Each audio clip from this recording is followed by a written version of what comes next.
am Osima Vishwal. Today I will discuss about direct and indirect taxes. If you like my video, please subscribe my channel Economic Tech. Okay. First I will tell about classification of taxes. First, direct and indirect taxes. Second, specific and ad valorem duties. Third, progressive, proportional, regressive and digressive taxes. Okay. Direct and indirect taxes. Distinction between direct and indirect taxes. Dalton made a very beautiful distinction that a direct tax is really paid by a person on whom it is legally imposed, while an indirect tax is on the person is on one person but paid partly or wholly by another. Okay. Owing to a consequential change in terms of some contract or bargaining between them. Thus, an indirect tax as concept is one which can be shifted or passed on. A direct tax is one which cannot be shifted or passed on. It implies that in case of direct taxes, the impact on immediate money burden and incidence of the ultimate money burden are on the one and the same person, while that in case of indirect taxes, the impact and incidence of taxes are on different persons.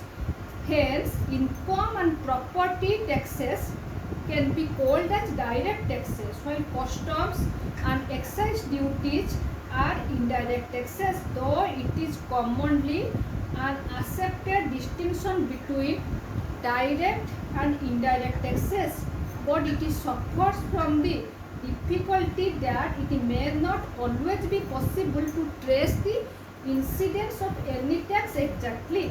For instance, it is difficult to find out that a tax on the production of shoe has been passed on the consumers or not. Moreover, the same tax may sometimes be direct and sometimes indirect.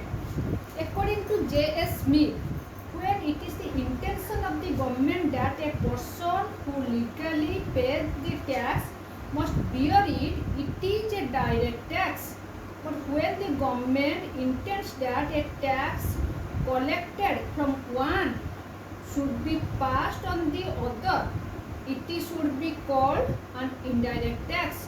Thus, the distinction is based upon the intention of the government or the legislature.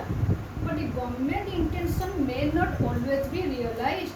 The government may intend that a particular tax should be shifted to the consumers, but such shifting may not be finally take place. Okay. According to Hartley, the distinction between direct and indirect taxes should be based on the immediate and not on the ultimate incidence. Taxes which are legally shifted and those which are not shifted at all are direct, but those which are shifted quickly through commercial competition between consumers are indirect. According to Vestable, taxes levied on permanent and recurring occasions are direct. Okay, but those levied on occasional and particular events are indirect. Hence, according to Vestable's definition, death duties which are now considered as direct taxes would come under indirect taxes. According to Professor Antonio D. Pitti and D. Markov, if the income of an individual is appraised directly, it is a direct tax. If an income is appraised indirectly when it is paid, it is an indirect tax. However, both of these taxes are complementary, but all these definitions suffer from one defect or the other.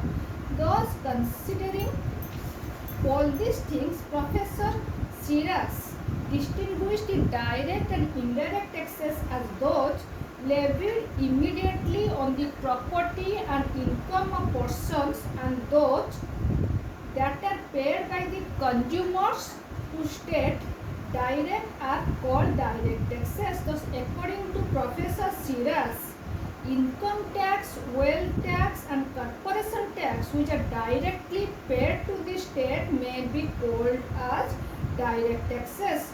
On the other hand, which affect the income and property of person through their consumption may be called as indirect taxes. Those customs and excise duties may be called as indirect taxes. This is the method, practical and convenient way to distinguish between direct and indirect taxes. It is also in conformity with generally accepted view of direct and indirect taxes. So these are all about the distinction between direct and indirect taxes. In next class, I will discuss about merits and demerits of direct taxes. Thanks for watching.